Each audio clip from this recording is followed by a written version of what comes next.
جو کیس ہم ڈسکس کر رہے ہیں وہ کیس چھوٹا نہیں ہے. جس شخص کا ہم معاملہ ڈسکس کر رہے ہیں وہ پاکستان میں 3 دفعہ وزیر اعظم رہ چکا ہے, اور آپ اس کو جتنا بھی سیاسی مخالفت رکھتے ہوں, کرپشن کے جتنے بھی الزامات ہوں, لیکن فیئر ٹرائل ہمارا کانسٹیٹیوشن اس کو حق دیتا ہے. اگر فیئر ٹرائل کہیں پہ بھی شائبہ بھی ہو کے کمپرومائز ہوا ہے تو آپ کی ذمہ داری میں شامل ہو جاتا ہے اس کو انویسٹیگیٹ کریں. ہاں نہیں دیکھیں, ہم اس وقت پہلی دفعہ ہم سمجھتے ہیں کہ ملک میں قانون کی حکمرانی ہم لے کر آئے ہیں. تو اس سے پہلے حکمرانوں کا قانون چل رہا تھا, اس سے پہلے جو حکمران کہتا تھا وہی قانون ہوتا تھا. اب قانون کی حکمرانی ہے, ہر شخص چاہے وہ ہماری پارٹی کا ہو چاہے کسی اور پارٹی کا ہو قانون کے تابع ہے.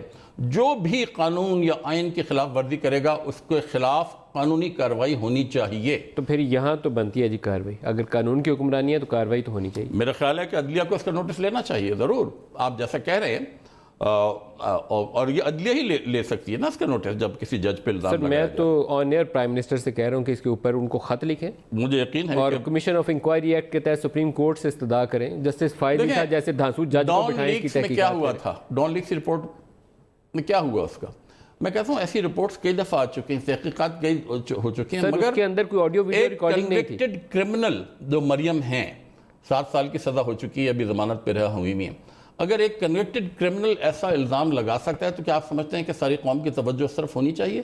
مگر یہ ایک اہم واقعہ ہے, اس کے حقائق ضرور آنے چاہیے, مگر جب ایک جج صاحب نے اس کی تردید کر دی ہے تو وہ بھی سامنے آنا چاہیے. کافی نہیں ہے تردید جی ان کی, کیونکہ وہ ویڈیو اور آڈیوز ہمارے سامنے ہیں, اور مریم اکیلی نہیں تھی, ان کے دائیں بائیں شاہد خاقان عباسی بیٹھے تھے جو پاکستان کے وزیر اعظم رہ چکے ہیں, دوسری طرف ان کے ساتھ شہباز شریف بیٹھے تھے. شہباز شریف کی شکل سے ظاہر ہو رہا تھا جیسے وہ بالکل ہی اکتا گئے ہیں یا وہ اس بات پہ یقین نہیں رکھتے جو مریم کہہ رہی ہیں. وہ ان کا المیہ اس وقت یہ ہوگا کہ لیڈ رول میں مریم تھی, شہباز شریف لیڈ رول میں نہیں بیٹھے ہوئے تھے, تو یہ ان کا ایک المیہ ہے. جی اگریشن مریم دکھا رہی ہے, سیکنڈ فیڈل رول مل گیا. میرا خیال ہے شہباز شریف اور حمزہ شریف جو ہیں وہ مریم کی قیادت کو کبھی تسلیم نہیں کریں گے, اور مریم ان کو تسلیم نہیں کریں گے. یہ ہوگا, یہ تو ایک وہ سپلٹ آئے گا گوئنگ فارورڈ, لیکن ابھی تو جو ایشو ان ہینڈ ہے وہ آپ کو ہینڈل کرنا ہے.